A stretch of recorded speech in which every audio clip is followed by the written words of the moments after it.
Today's episode of Parenting Great Kids is brought to you by Little Passports. Little Passports is the perfect holiday gift for that curious kid on your list.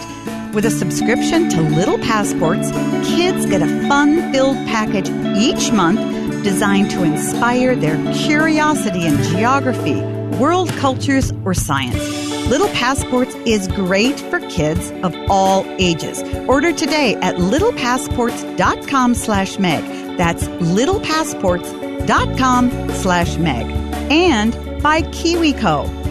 KiwiCo creates super cool, hands-on projects for kids that make learning about science, technology, engineering, art, and math fun. KiwiCo's mission is to provide the next generation of innovators with the tools and foundation they need to become creative problem solvers and critical thinkers.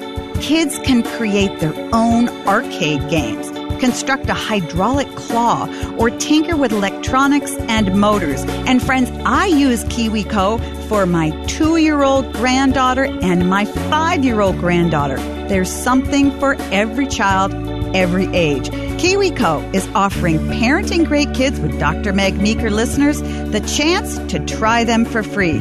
To redeem this offer and learn more about their projects for kids, visit kiwico.com/Meg. That's kiwico.com. KIWICO.com/Meg. For 30 plus years, I've seen every type of child grow up. Instead of giving me what I wanted, she gave me what I needed, which was truth. Don't let emotions win. Let truth win. Do your very best, and you should have a lot of fun while you do it. And the better you get at something, the more fun you're going to have at something. You moms and dads are wired with everything you need to be a parent to a great kid. Welcome to Parenting Great Kids. This is episode number 68, and I'm your host, Dr. Meg Meeker.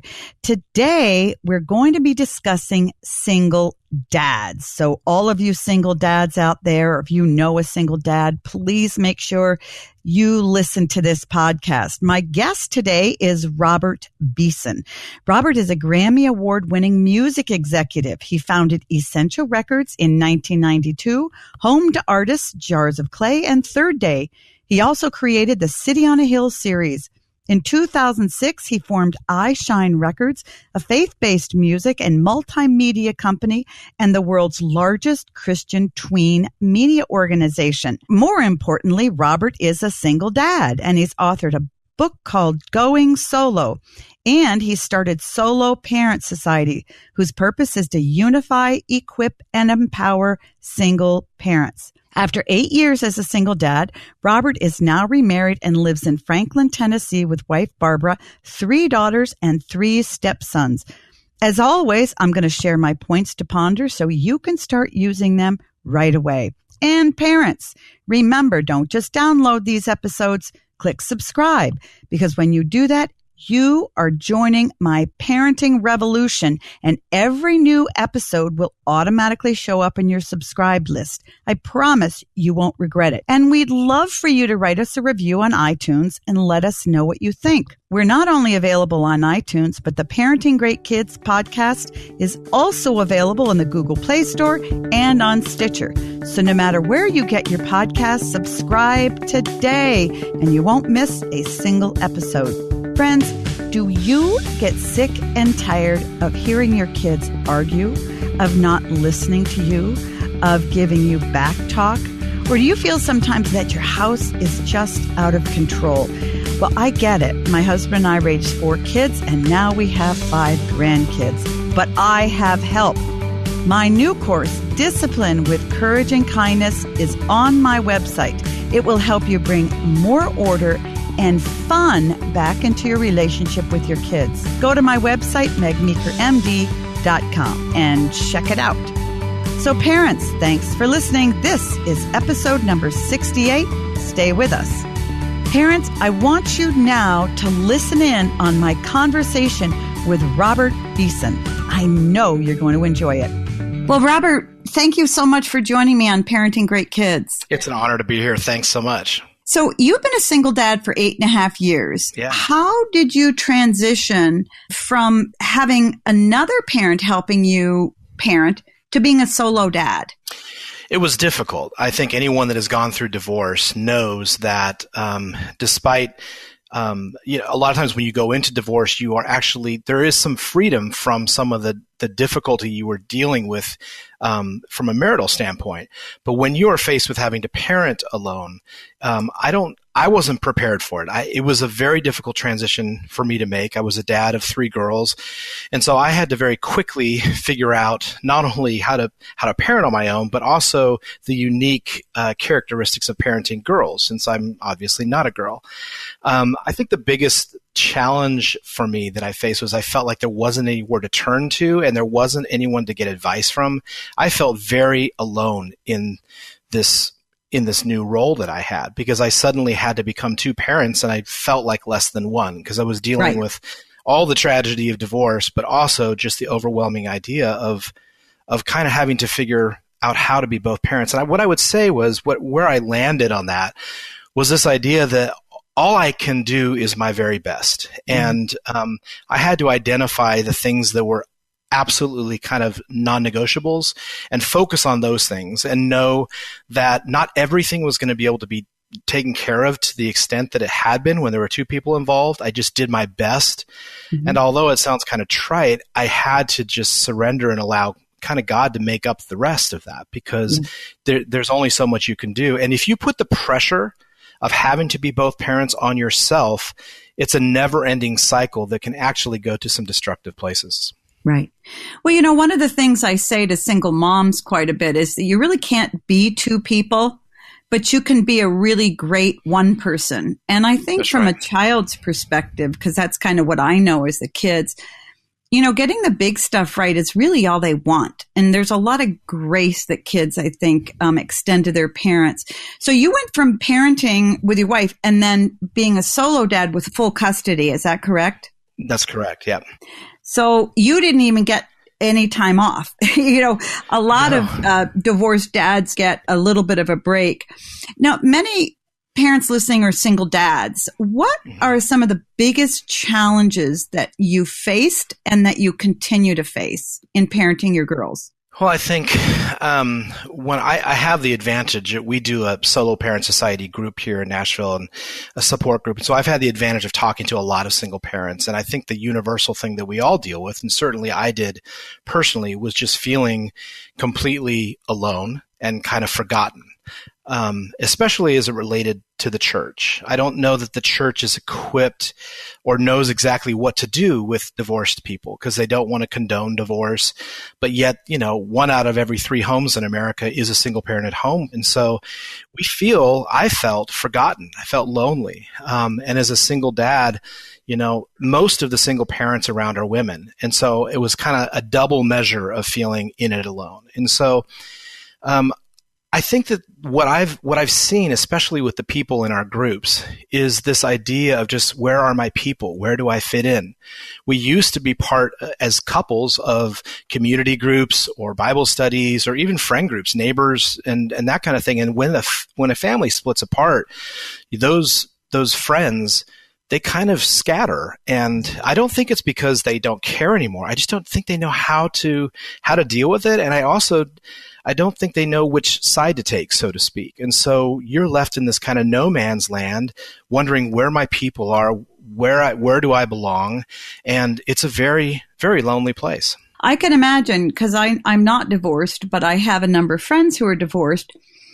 And from a friend standpoint, it's really difficult to remain friends with both, because they take it personally.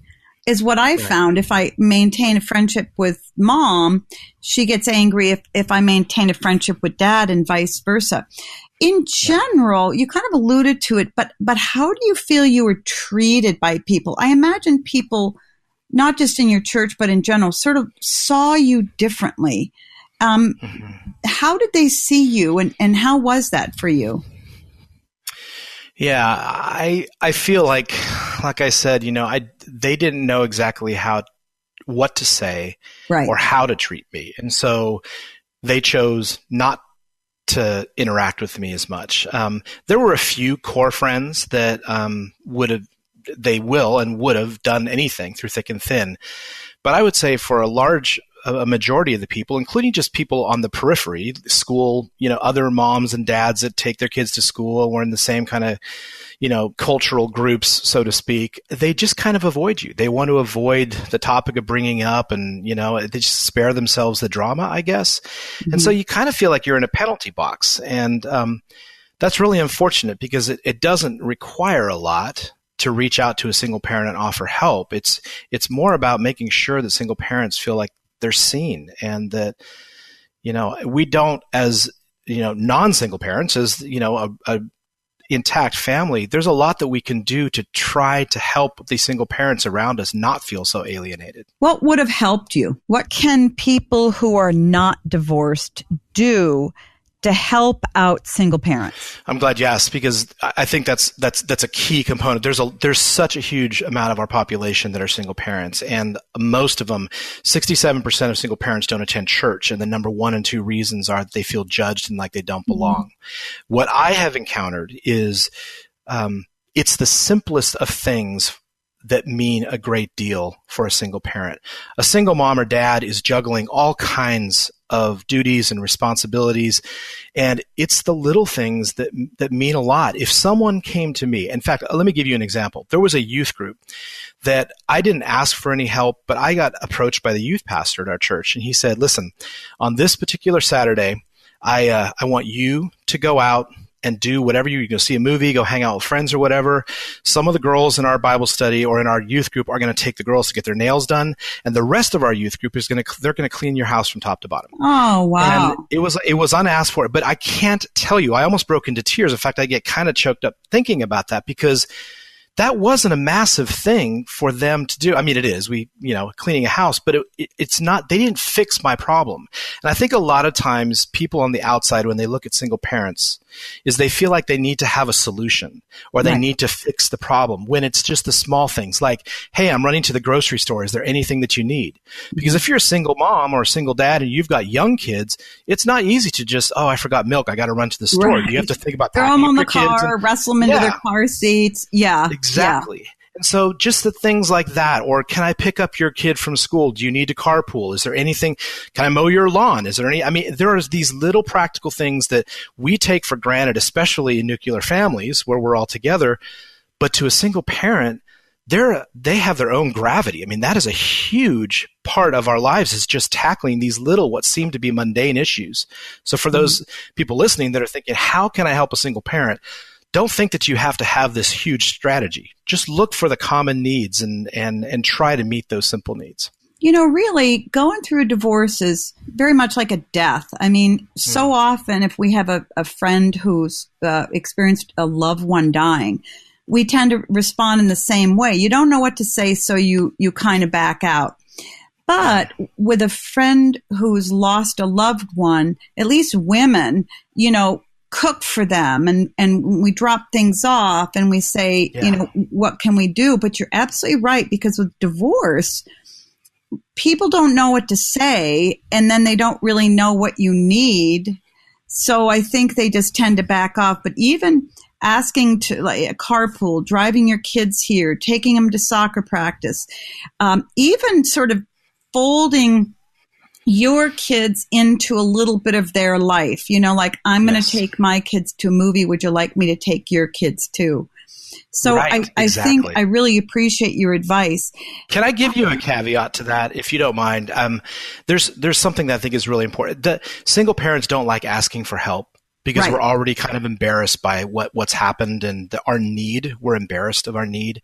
So if you're not a single parent and you do decide to pick up the kids or run to the grocery store for somebody, how you approach it is really important. And what I mean by that is try to approach a single parent from the perspective of, I want to help you, not because you look so needy, but because you inspire me. The load that you're carrying, I don't know that I could do it. And so would you honor me by allowing me to just help? Because I just think your story is so inspiring that you're doing this on your own. Please let me get involved. There's a huge difference between reaching out to someone saying, I feel so sorry for you, let me go run to the store for you, and saying, wow, you are doing a great job. Let me come alongside and be a part of that story. So I just wanted to add that in because I think that's one thing that the single parents need to know is that not only their need is seen, but that their heroic efforts every day are also seen. Well, and I think some of that awkwardness on the part of friends who are trying to help you is, they don't understand why you got divorced or anything like that. And I think there's so many different reasons people get divorced, and many people are just sort of pushed into it. They don't have a choice. And so I think that sort of plays in there too. There's that lack of understanding that was behind it. But I think that's a great point to really look at them and go, wow, I could never do that.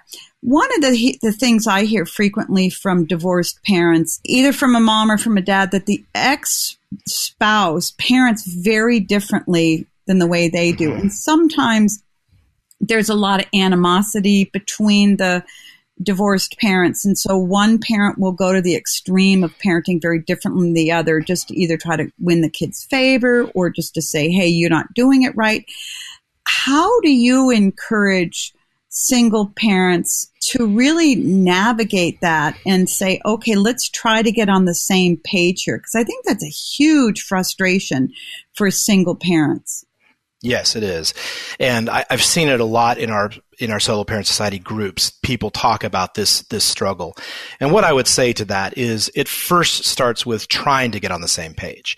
If you can appeal to the other parent and say, listen, we have our disagreements, but can we agree on this, that we both want what's best for Johnny? And in doing that, can we just set some common, these are the three things that are really, really important that we're consistent on in both homes. Can we agree to model this? Maybe it's manners, maybe it's chores, maybe it's, whatever it is, but just the three kind of non-negotiables. And if you can get on the same page, that is leaps and bounds further than if you hadn't communicated. Now, there are a lot of people that deal with this where there, like you said, there is animosity and there isn't the ability for, it takes two people for that to happen, right? And so even if one person is willing, if the other is just, we're not going to do that, then I would say the next step is if we can't get on the same page, then to kind of look at this. Because one of the things that our kids are smart, and as they get older, they know how to work the system.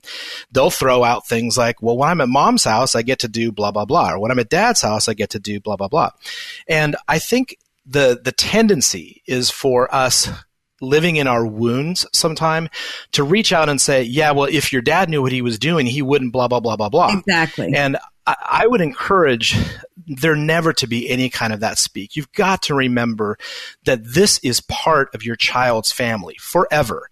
And so what you say or what you allude to or imply about that other parent, you are in a sense saying about them. It's really important to not make the other person look disparaged. But I think there is a way to say, you know what, I understand when you're at dad's house and he has the right to make those rules. But in this house, this is what we do. And leave it at that. You don't have to get into a philosophical discussion about who's parenting better or who's doing right. You don't want to pull the kids into that. And it's unfortunate because it does exist where, there are differences in culture between the different homes, especially when you start blending in other people potentially as people move on and get married again. It is a very challenging thing. And I think that's the most important thing is to make sure that you identify with your kids. That may happen over there, but here in this home, this is what we do. And your dad may not agree with it or mom may not agree with it. And that's okay. They have their right. But this is what we're going to do because I believe this is what's best for us. And just leave it at that. And just be very defined about what happens in your home and not trying to fix the other home. So what do you do if you say, this is what we're going to do in our home? You do have a curfew. You don't have a curfew at mom's. Or I have more rules than at mom's, and your 13-year-old says, well, forget it. Then I'm going to just go live with mom because she doesn't have any rules. What do you do then? To me, the most important thing is to not be baited into getting into this is us and them kind of thing. if it were my daughter and she came to me and said that, I would acknowledge her feelings and say, I understand why you feel that way, but that's not going to change the fact that this is what we're going to do here. Our kids, unfortunately, they use this as a tactic to get what they want. Oh, absolutely. And they manipulate the heck out of their parents. Absolutely. And so to the best of your ability, disarm that by just saying, that's fine. I understand. Unfortunately, I'm not going to change my mind about this specific thing. And I understand you want to go live with your mom or live with your dad because you're frustrated with this, but that's not really your decision right now. And so we're just going to have to leave it at that. And I recognize that may really bother you. And I understand why it would bother you. When I was your age, it might have bothered me too. Nevertheless, this is the way it's going to be at our home. It's wonderful to hear, because I think what I see is that kids will bounce around and they'll give one parent a hard time and say, well, I'm going to go live with the other parent.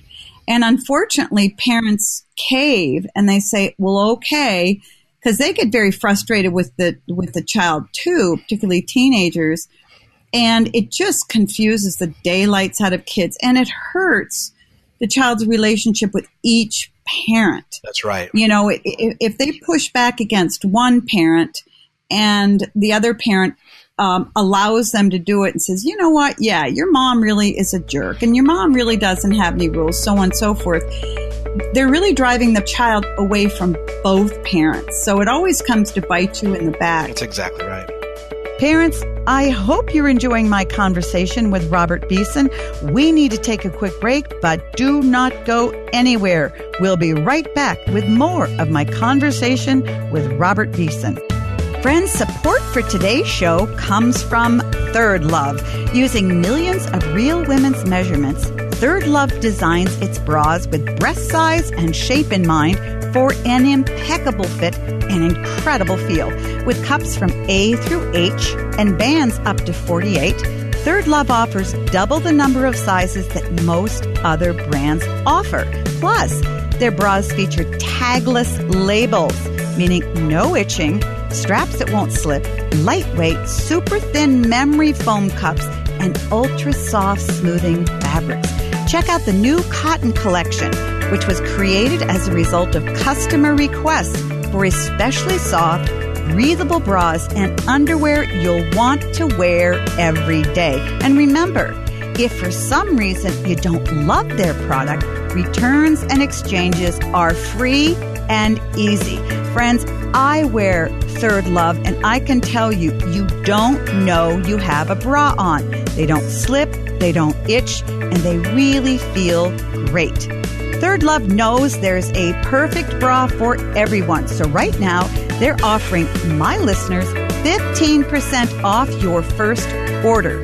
Go to thirdlove.com/Meg now to find your perfect fitting bra and get 15% off your first purchase. That's thirdlove.com/Meg for 15% off today. Today's show is supported by Horse Meets Dog, a clever comedy of mistaken species identity by 4-time Emmy award-winning writer Elliot Kalin and illustrator Tim Miller. Hilarity ensues when horse and dog meet and mistake each other for the wrong animal. Horse thinks dog is a tiny baby horse. Dog thinks horse is a very big dog. Only one can be right. Both may be wrong.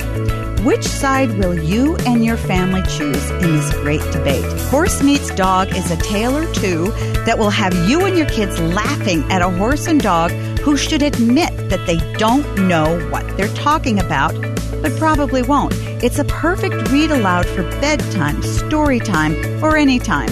Comedian Jon Stewart calls the book a wonderful read. You'll never look at horses or dogs the same way again. Horse Meets Dog is available now wherever you buy your books. Let's talk about kids and handling their feelings about the divorce. Kids go through stages of grief just like you do. How have you navigated your daughter's feelings in what they've been through in the divorce? It's a great question, and like you said, it is their grief, it is their load, and in some ways it looks similar to what we're experiencing, but in a lot of ways it looks completely different. For me, I decided to make it a priority to, above all, listen to my kids. Sometimes that's the most important thing that we can give to them, is just a safe place to process through what they're going through. As parents, I'll speak for myself here. It is such my inclination to jump in and want to fix a situation. I don't want my kids to feel grief, to feel pain, to feel suffering. And so my natural inclination is to try to fix it. And I would just say we have to really be careful with that, because this is their story that God is writing. And it is really important that they process through this at their own pace, and not be... I want to be really careful here, because I'm not saying don't be sensitive to what's going on. If there is a real issue, especially if there's a safety issue that they're dealing with the other parent, then you need to do something about that. But if it's processing through the grief, listen and just be there and empathize and try to get in their headspace as to what is God doing in their lives? What are they learning? What do they have the ability to learn now? And I'm not saying use that language, but just be there, be fully present. Don't dismiss the grief. Don't cater to that in the extent that, like, well, just feel better. Let's go out and buy whatever you want to buy. I mean, don't try to placate or fix the situation. Be with them, walk with them through the grief. And to me, the way that what that looks like is listening first. And then for my girls, I would often just say, when I deal with things like this, I do X, Y, or Z, and try to model. I don't want to tell or shame my kids for feeling anything that they're feeling, but I do want them to learn how I've processed through some of these things, because we're not only teaching them, we're modeling. That's such sage advice. I think often what I see is that parents feel if a parent finds relief in the divorce, or they feel, happy, that a child's going to see divorce very differently. And, a child's going to process their feelings and feel different feelings. Because while a spouse can divorce their spouse, a child really can't divorce a parent. And so that's right. You have to help them maintain a relationship with that other parent, even though you don't want a relationship with them. That's right. So I would imagine that's sort of hard territory to navigate. It is. And I think that you need to have grace for yourself, because there are a lot of times that you're not going to do it right. There are a lot of times that I didn't do it right. And you can go to the other extreme and be codependent with your kids and try to make them feel no pain. And, that was one of the things that I created an unhealthy dynamic at times before I corrected it. But I didn't want my daughters to feel the extent of what was happening. Right. And so my world started revolving around their happiness. And that's not the way God intended this to be. We are meant to be at the center of our family. Obviously, God central to that, but our kids orbit around that. When we start orbiting around our kids' happiness, that creates a very bad dysfunction that is hard to do, and it doesn't equip them for life. It doesn't, and I think it puts way too much pressure on them, because they pick up on that. Yes. And it throws things out of balance. They feel they have too much power, because they see that their feelings and what they're doing is affecting you profoundly. And I just think kids don't do well with having that kind of emotional power. You're married now and you have a blended family. Give us some tips on how you navigate blended family and what the biggest challenges for you have been. I think the primary thing that I would say is that make sure that before you even think of blending a family, that you have found some wholeness yourself. Even more so than the first time you got married, it's going to be more difficult the second or third, whatever it is. You have to be able to understand how to find completeness and wholeness in yourself between you and God. And if you are looking for another relationship to just soothe that wound of loneliness, that you're setting yourself up for a very difficult time. Once you have decided that, this is going to be a good thing, not only for me and for our family, then I think you need to be really, I'll just speak personally. When I got married again, we dated for 3.5 years, and my girls weren't super excited about the idea of me getting married again. And because they had become pretty accustomed to the way we were living our lives as a single dad and 3 daughters, because we created our own traditions and our own, it was 8.5 years of walking that life. So I had to make a decision that was not real popular with them. They have now come to appreciate it. But I think the thing that you have to recognize more than anything is that you are not merging just 2 lives. You are merging 2 cultures. When you are blending a family, it is, especially someone that has kids already. They have a set way of doing things, and I had a set way of doing things. And when you bring those 2 things together, do not be surprised that those cultures sometimes clash. Yeah. And that does not necessarily mean that you've made a mistake. It just means that you need to be patient with this and allow time for these 2 cultures to merge into one that is even better than the one that we are coming from. And so I think patience is a big deal. I think recognizing that it is going to be a struggle. And that doesn't mean that you've married the wrong person or whatever. It's just you're attempting to do something that is incredibly difficult to do. So be patient with it, give it time and a lot of grace. And when it comes to your kids, if they are having a hard time with it, I would say make sure, again, that you listen to them and that you stay firm with what you're doing and the decisions that you're making, and they understand that you're making a decision not just for your happiness, but for what you believe is best for the family. But make sure that they have a space to be able to talk to you as their biological parent. Carve out that exclusive space that they know that they can come to you, and that because you're blending a family does not mean that they are less important or now that they're just going to be relegated to you're just like the other stepkids or whatever. There is an exclusive relationship between you and your biological kids that you need to make sure that you protect. At the same time, if you decide to get married, the central relationship in that home for the stability of everybody has to be between you and your wife. And so I would just say the biggest thing for me that I learned is that, this is going to be difficult and you have to be up to the task this doesn't fix a lot of problems. It can bring a tremendous amount of joy, and I am so much better off than before, but it hasn't been without its own unique challenges. In your book, Going Solo, you write a chapter called I Need a Miracle. Mm-hmm. What miracle did you need, and did you get it? Yeah, well, I probably should have said I need a few miracles, because there were a number of things, but specifically related to I was in the music business and I had started a record company, and about the same time as going through a divorce, I left that company that I'd been with for 13 years. I'd started the company, and I was ready to start again. So I was a single dad raising 3 girls, trying to launch a company at the same time. And so I didn't know if I was going to be able to provide for my daughters. I felt like I had tapped out all the investors that I was looking to. I had a lot of really good relationships here in Nashville, and I thought, for sure I could bank on some people because I had a pretty good track record in the industry.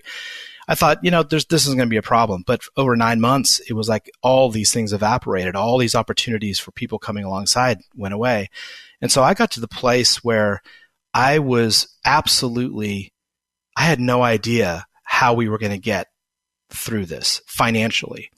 Divorce is expensive, and starting a business is risky. And so it was just this very volatile season I believe God used it to get me to the end of myself so I could understand the beauty of dependency.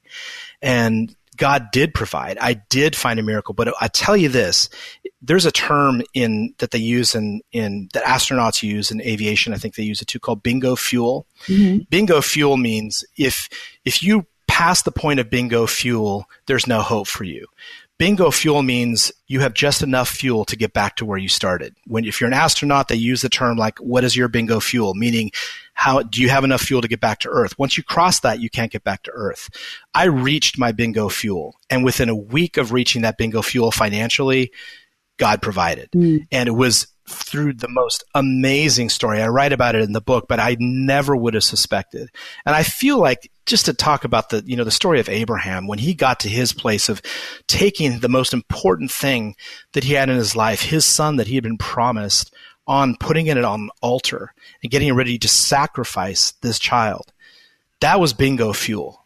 And just at the right moment, God provided a way through it. That's what God did for me. He provided that ram for Abraham. To me, he provided, beyond my own understanding, a way through. And that's where the first time that God is referred to as Jehovah Jireh, my provider. I used to think of it as just providing, a means to an end, or just groceries and money or whatever. But that's not what I encountered. What I encountered was God, my provider, is providing a way through. Mm-hmm. And yes, so God did provide for me, but he allowed me to get to the place of understanding that I couldn't do this on my own and understanding the beauty of dependency on him. Well, I love that, because I know that now there are some single dads and moms listening who go, I just can't keep going one more day. So what would you say to that parent listening who just said, I'm just hanging on by a thread here?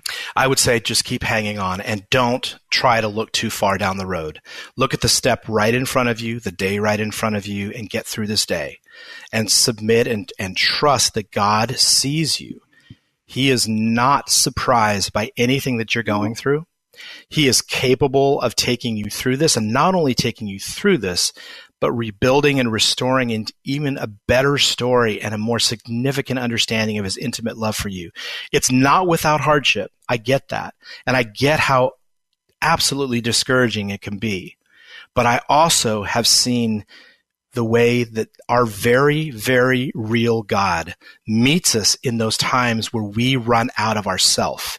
And when we get to that place, the most important thing that I did was to say, God, I surrender.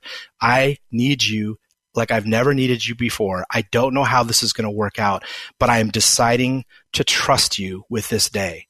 And I just want to encourage anyone listening that if you can say those words to God, and if you can rest in that place, knowing that he goes before us, he fights for us, we need to be still and just understand that he's got this under control. And I'm not saying that the feelings of feeling overwhelmed and like your end of your rope are not real. Those are real. And I'm not saying talk yourself into positive thinking. I'm just saying that millions of people have gone through this before you. Millions of people will come after you. There is life on the other side. There is hope on the other side. But you can't look down the road too far, and you certainly shouldn't look back. Look at what today looks like for you and be the best and most present parent that you can be today, and trust God with tomorrow. I love that. My guest has been Robert Beeson, author of Going Solo. Robert, how can people get hold of you, find out about what your work, and find your book? Soloparentsociety.com is the ministry that I started, and it talks about, we have support groups for single parents in churches around the country. We have a podcast, and we have the book and free resources, and we're starting a relief effort to help single parents with physical and real practical needs as well. So soloparentsociety.com is where you can find all the information. Is this for single moms and single dads, or just single dads? It's for both single moms and single dads. Robert, thank you so much for joining me. It's been an honor. Thank you so much for this conversation. I appreciate the work that you're doing, and I've had so much fun talking to you. Thank you. Now my points to ponder. 1, reach out. Whether you're a single dad or a friend of a single dad, reach out to one another. Remember, all fathers, and particularly single fathers, need support. And many times we who are not single dads but are friends of single dads don't know what they need. And many single dads are hesitant to ask for help. But dads, don't be. If your son or daughter has a friend at school, and maybe they could carpool with them, ask that child's parent if he or she could take your child to school. If you need someone to talk to just discuss your loneliness, the hardships of being a single dad, frustrations, work on having a friendship with another man and ask if you could have coffee once a month or a beer once a month. Most men are willing to listen, and many times that's all you need to do. If you're not a single dad, but you know one, please befriend him. Get to know him, and once you do, offer help. Even if you don't know where to start, you can offer to take his kids to the park, to a movie on a Saturday afternoon. Involve his kids in your activities so that you give him a break, particularly if you have kids around his kids' age. Roll them into the things that you're going to do, even if just for a couple of hours. Don't just simply say, if you need anything, call me. because I can guarantee he won't call. So give him a specific offer to do something that you know will give him a break. 2, dads, don't forget to help your kids. Single kids, like single moms, often get so caught up in their own grief, hurt, and anger, they forget that their kids are having a hard time too. So often parents say to me, particularly divorced parents will say, "Oh, my kids are doing great," or "My kids are so resilient, they'll be okay." Don't be fooled. All kids hurt after a divorce or a death of a parent. They hurt in ways that parents don't. So really be sensitive to them. Even if your child looks like he or she is doing well on the outside, it doesn't mean they're doing well on the inside. Kids try to hide their feelings early on from their parents because they don't want to add stress to them. So watch your child closely for anger outbursts, change in sleep habits, eating habits, change in mood, or change in friends. Maybe your child was very outgoing and is now more withdrawn. Maybe they were withdrawn and now they're outgoing with friends that you don't think would really be their friends normally. Some kids are resilient, but a whole lot of them aren't. I'd say most of them aren't when it comes to deep pain. They all feel hurt deeply, so make sure that you are sensitive to their feelings. 3, dads, be very careful dating. The best thing to do after a divorce is to wait at least a few years before you date.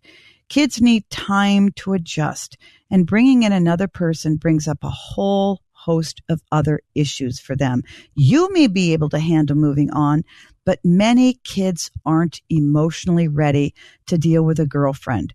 So if you do date, do not introduce your kids to your girlfriend unless you know that you're probably going to marry her. Kids who attach to one girlfriend have difficulty losing her, and if you break up, they lose her, and that's another big adjustment for them. Asking your child to reattach to another girlfriend isn't fair, and most kids hate it. So put the brakes on dating. Be very careful when you start to date again. And remember, please don't bring the girlfriend around unless you think you're ready to marry her. Parents, today I'm not going to be answering reader questions, but don't worry, very soon I'm going to devote an entire episode to answering just your questions. In the meantime, please connect with me on Facebook, Twitter, and Instagram at Meg Meeker MD. And if you have a question, send it to askmeg@megmeekermd.com. I want to thank my guest, Robert Beeson. Please check out his website at soloparentsociety.com. That's soloparentsociety.com. And remember, pick up a copy of Going Solo if you're a single dad or a friend of a single dad.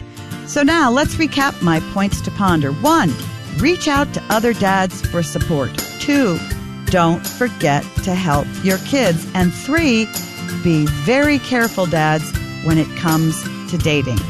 So until next time, parents, remember, great kids are raised, not born.